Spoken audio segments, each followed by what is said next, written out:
আচ্ছা, মেয়েদের পিরিয়ডস হলেই কি মেয়েরা অপবিত্র হয়ে যায়? সমাজের এই নিয়মটা ভারী অদ্ভুত লাগে আমার।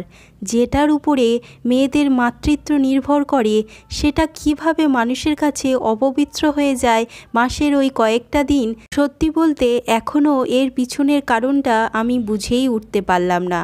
প্রতিটা বড় মানুষের কাছ থেকে শুনে এসেছি মাসের এই কয়েকটা দিন ঠাকুর ঘরে যাওয়া যাবে না, ঠাকুরের কোনো কাজ করা যাবে না, ঠাকুরকে ছোঁয়া যাবে না।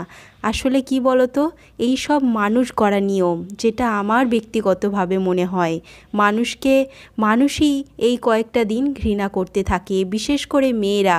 এটা ভাবলেও অবাক লাগে যে মেয়েরা জানে প্রতিটা মেয়ের কাছে এই জিনিসটা কতটা গুরুত্বপূর্ণ। এরই ফলস্বরূপ আমরা মাতৃত্বের মতো সুখটাকে অনুভব করতে পারি। আজও এই নিয়মটা চলে আসছে যে এই কটা দিন ঠাকুরকে ছোঁয়া যাবে না।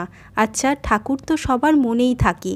আমরা প্রত্যেকেই কম বেশি ভগবানে বিশ্বাসী, আর ভগবানই সব কিছুর সৃষ্টিকর্তা। তাহলে সৃষ্টিকর্তা কীভাবে আদেশ দিতে পারেন যে এই 3-4 দিন আমাকে কোনো মেয়েরা ছুঁইবে না? সেটা কি করে হয়?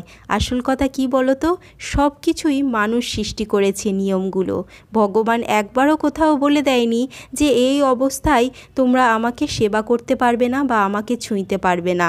এটা সম্পূর্ণ একটা ভুল ধারণা, খারাপ মানসিকতা, যেটা আমার ব্যক্তিগতভাবে মনে হয়।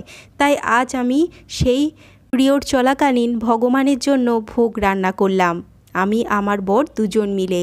কি বলো তো, সমাজের কিছু ধারণা পরিবর্তন করা প্রয়োজন, না হলে সমাজের সঠিক উন্নতি সম্ভব নয়। এই ধারণাগুলো আমরাই যদি না ভাঙতে পারি, তাহলে আমরা পরবর্তীকালে গিয়ে কাউকে দোষ দিতে পারবো না যে এই ধারণাটা কেন পরিবর্তন হয়নি।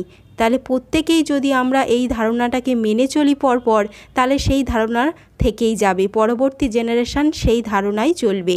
তাই কি বলো তো, কম বেশি তোমাদের যেটা সঠিক মনে হবে সেটাই করো।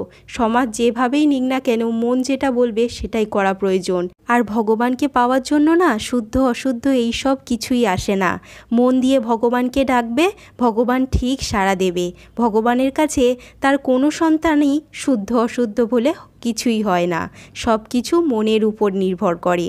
মন থেকে তুমি সব কিছু যদি পরিষ্কার রাখো, তাহলে সব কিছুই সম্ভব। আর আমার এই কাজকে অনেকেই খারাপ চোখে নিতে পারে যে এই অবস্থায় ঠাকুরের জন্য ভোগ রান্না করছি।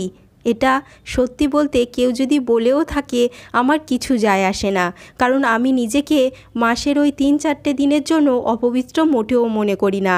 এটা বরং ভগবানের আশীর্বাদ, এটার জন্যই পৃথিবী সৃষ্টি।